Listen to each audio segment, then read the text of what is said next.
Why did all Chabad Rebbeim talk in Yiddish and not in Lashon Hakodesh? Forgive me for adding detail that's not a part of your question.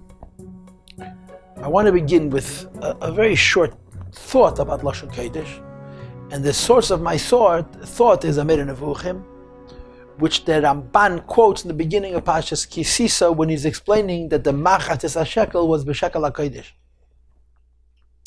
The Ramban was a Mekubal, the Ramban was a Kabbalist. The Ramban was several generations after the Rambam. The Rambam passed away in 1204. I believe the Ramban passed away in 1267, which meant that there was at least 2 generations between them. And the Ramban was a great Mekubal, great Kabbalist, and the Rambam, at least officially, wasn't. There's a Sikha from the previous Rebbe where he says that we have a tradition going back to the Baal Shem Tov, that the Rambam is given a grace Mekubal. The Rambam was a great Kabbalist, but there was a sakona to reveal during his times. Be that as it may, in the Rambam's writings you only see philosophy, Greek philosophy, Aristotelian philosophy, even though the Rambam disagrees with all the basic teachings of Aristotle, but he uses his form, uses his system, if you will.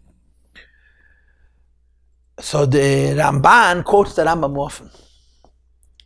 And the Ramban is very respectful of the Rambam. But there are certain occasions where the Ramban really becomes brutal. There's an expression someplace in the Pirush Ramban al-Ateda where he speaks about Aristotle himself in the most disrespectful of terms. The Rambam speaks very highly of Aristotle. The Rambam writes he was Karad l'Madregas Nevuah. He was such a great intellectual, he was almost an inspired person, almost the equivalent of a prophet. But the Ramban has no such respect for Aristotle. The Ramban does have a lot of respect for Rambam, Lahavdla, Alfafi Havdolos, but there are certain cases where the Ramban just beats up on the Rambam. Like, for example, by Karbonis, in the beginning of Pashas Vayeda, where the Rambam writes that the entire experience of 3 Malachim never happened physically, that it's a vision, and the same is true with the story of Bilam and his donkey and so on. And one of the cases where the Ramban really goes after the Rambam is in the meaning of the word Lashon Hakodesh. The Rambam writes that the meaning of Lashon Hakodesh is that there are no profane words. It's a holy language because it's a fine language. There are no words that represent unclean things. You know that the Rambam writes that the whole Teda is Mechalel Shabbos, so the entire Teda is allegory, is metaphor. In other words, when you have all these anthropomorphic allusions to God and godliness and metaphysics and spirituality, hands and feet and moods and change of heart and all the rest. So the Rambam of course explains, Kedarki B'Kodesh, Dibra Teira Kaloshan B'Nei. All of this is metaphor. So one of the things that the Rambam writes is you will never find a metaphor for a lakus from Chush HaMishush, from the sense of touch. Right? There are 5 senses: seeing, hearing, smelling, tasting, and touching. So the Rambam says whenever you discuss a lakus, you'll say Hashem sees, you'll say Hashem hears, you'll say Hashem smells, you'll say Hashem tastes, you'll never say Hashem touches. Because Chush HaMishush is so low, they would never use that allusion in regard to a lakus, even as a mashal. So the Rambam writes the whole Torah is written in a language that has this kind of refinement. It doesn't deal with unclean things. It doesn't descend to unclean levels. It speaks in very pure form. It's a language which is associated with a level of ideas that are above that kind of bodily function, that bodily level, so to speak. And this is why the Rambam explains why Hebrew is called Lashon Hakodesh. They don't mean modern Hebrew. Modern Hebrew is like all modern languages. It's a cholent. It's a conglomeration of all other languages mixed together to create a modern language. And you may or may not know that the Rebbe Rashab was actually happy about the fact that the Zionists had distorted Lashon Hakodesh because he didn't want people to use the Lashon Hakodesh, the holy language, for Divrei Chayil and worse than Divrei Chayil. But be that as it may, the Ramban gets really upset. And the Ramban says, that's it. Lashon Hakodesh is only holy because it's a pure language, it's a fine language, it's a sophisticated language. And the Ramban goes on to say, you're kidding? Lashon Hakodesh is the language with which the Eibishter gave us the Torah. Lashon Hakodesh is a language with which the Eibishter created the world. In other words, Lashon Hakodesh is a language that actually carries, it conducts Kedusha. The letters and the words and the ideas of Torah carry Ein Sof. And all other languages don't have that Ein Sof at all, because other languages are not coming from Elokus, other languages are coming from the world. And the world, Olam, Lashon Helem, godliness is concealed.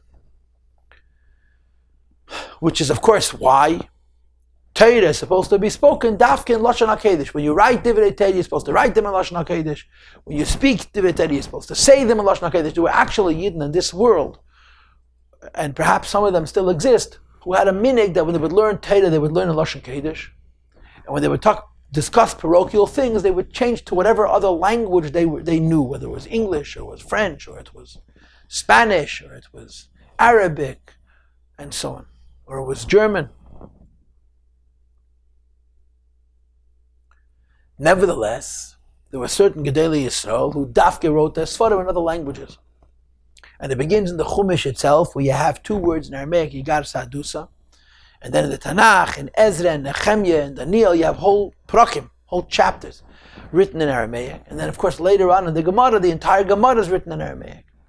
And in later years, a lot of Gedolei Yisrael, including and especially Rambam, wrote his works in Arabic, and then some wrote in Ladino, and some wrote in Yiddish, and so on.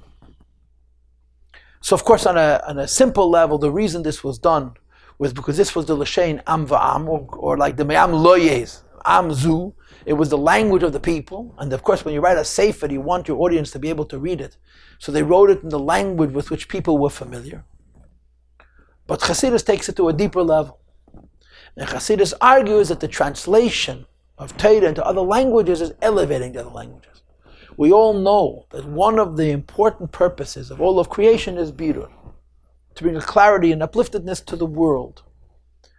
Just like you have to bring a clarity and upliftedness to a piece of food, and to an outfit, and to a car, and to a bed, and to a chair, and to a table, and to a candle, you have to bring a clarity and upliftedness to words and to languages.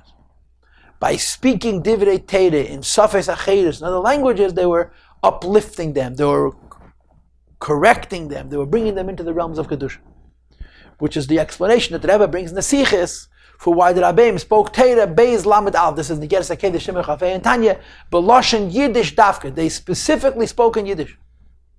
And the reason they spoke in Yiddish is because Yiddish is considered, there's a Siche, a Purim Siche in Chelik Vav,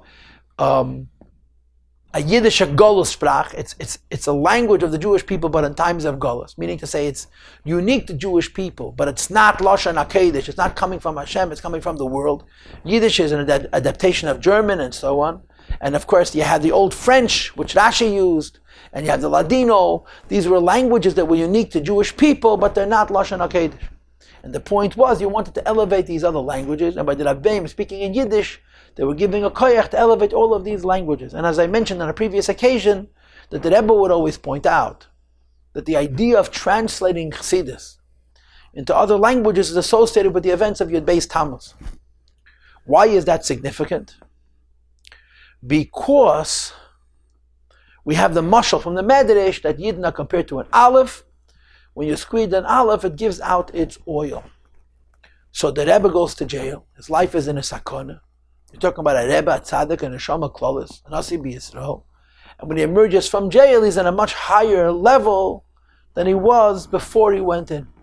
And he therefore has new possibilities, new koiches to be Mechalel Shabbos, reveal godliness in this world. And one of the new dimensions to the Gilui Elokus that came from the Rebbe after his release from prison was the translation of Chassidus into other languages. In other words, the idea that Chassidus can be spoken in a language other than Lashon Hakodesh, other than Yiddish even.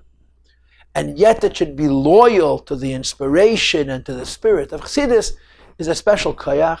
And this koyach came as a result of the Frierdiker Rebbe's arrest and liberation. And this is why the Rebbeim spoke in Yiddish. They were speaking in Yiddish not because they felt that the Chassidim wouldn't understand in Hebrew. They were trying to bring Kedusha into something which by itself is not Kedesh, is Chayil.